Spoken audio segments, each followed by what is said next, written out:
Hello বন্ধুরা, তোমরা কেমন আছো? আশা করি সবাই ভালো আছো। আমিও দয়ালের কৃপায় ভালো আছি। আমি আজকে পটলের একটা নতুন রেসিপি নিয়ে এসেছি, তা তোমাদের সঙ্গে শেয়ার করব।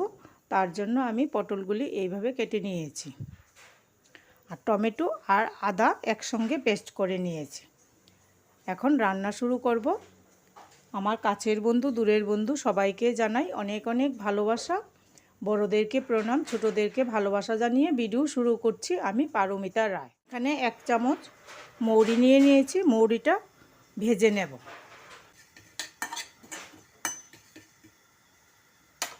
মৌরির ভাজার গন্ধ বেরিয়েছে, এখন নামিয়ে নেব। পরিমাণ মতো তেল দিয়ে দিলাম। এখন আমি পটলগুলি ভেজে নেব।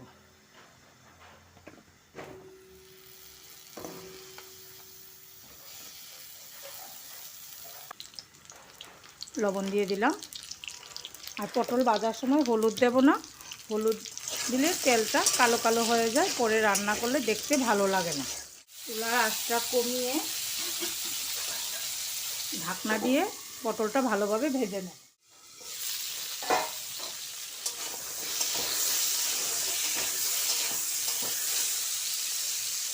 বন্ধুরা, আমি আলু ভেজে রেখেছি।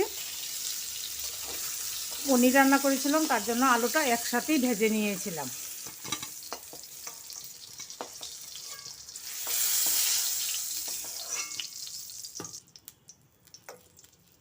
পরিমাণ মতো তেল দিয়ে দিলাম।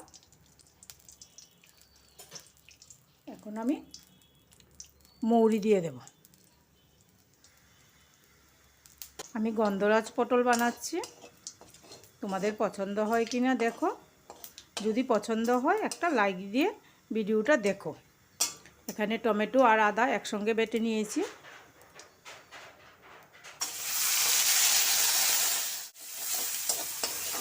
টমেটো আদা ভাজা ভাজা হয়ে গেছে। এখন আন্দাজ মতো হলুদ গুঁড়ো আর লাল লঙ্কার গুঁড়ো দিয়ে দেব।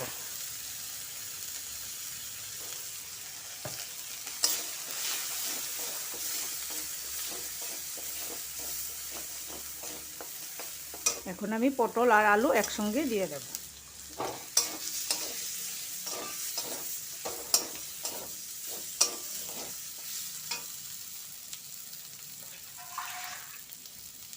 সামান্য জল দিয়ে দিলাম।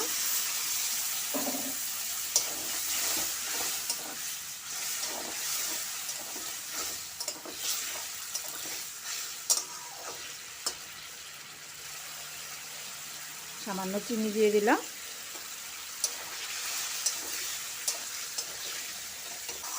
দেখো মশলা কি সুন্দর ভাজা হয়ে গেছে। একদম সহজ রান্না, কিন্তু খেতে খুব ভালো লাগে। এখন আমি পরিমাণ মতো জল দিয়ে দেব।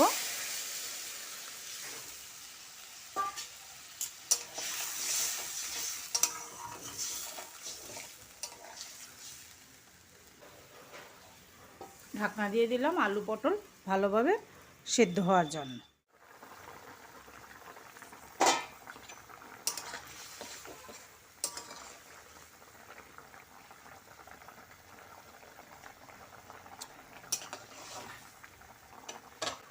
পরিমাণ মতো লবণ দিয়ে দিলাম।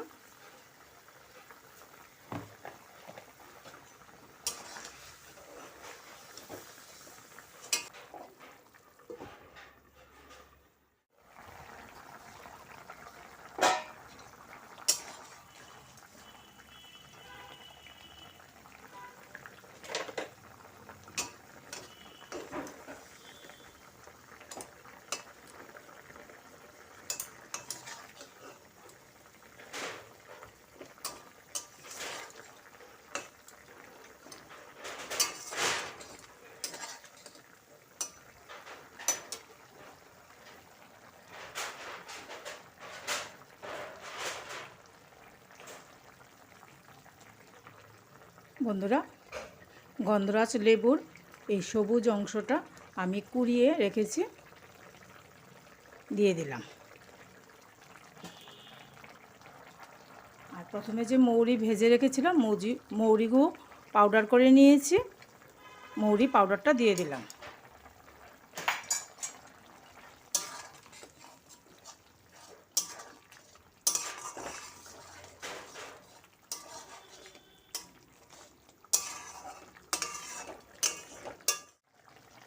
এখন আমি গন্ধরাজ লেবুর পাতা দিয়ে দিলাম।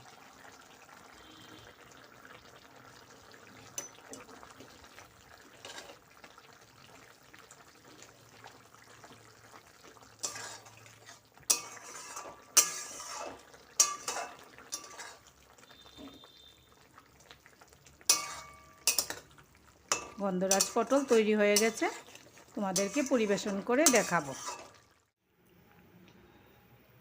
বন্ধুরা, গন্ধরাজ পটল দেখতে আমার এরকম হয়েছে।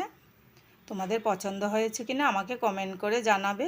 একদম সহজ রান্না, এমন কোনো মশলাও নেই, ঘরে থাকা উপকরণ দিয়েই হয়ে যায়। তোমরাও বাড়িতে একদিন ট্রাই করে দেখো, খুব ভালো লাগে খেতে। আমার কাছে তো খুব ভালো লাগে, তোমাদের কাছে কেমন লাগবে তা আমাকে কমেন্ট করে জানাবে। সবাই ভালো থাকো, ঠাকুরের কাছে এই কামনা করি। আজকে ভিডিও এখানেই শেষ করলাম।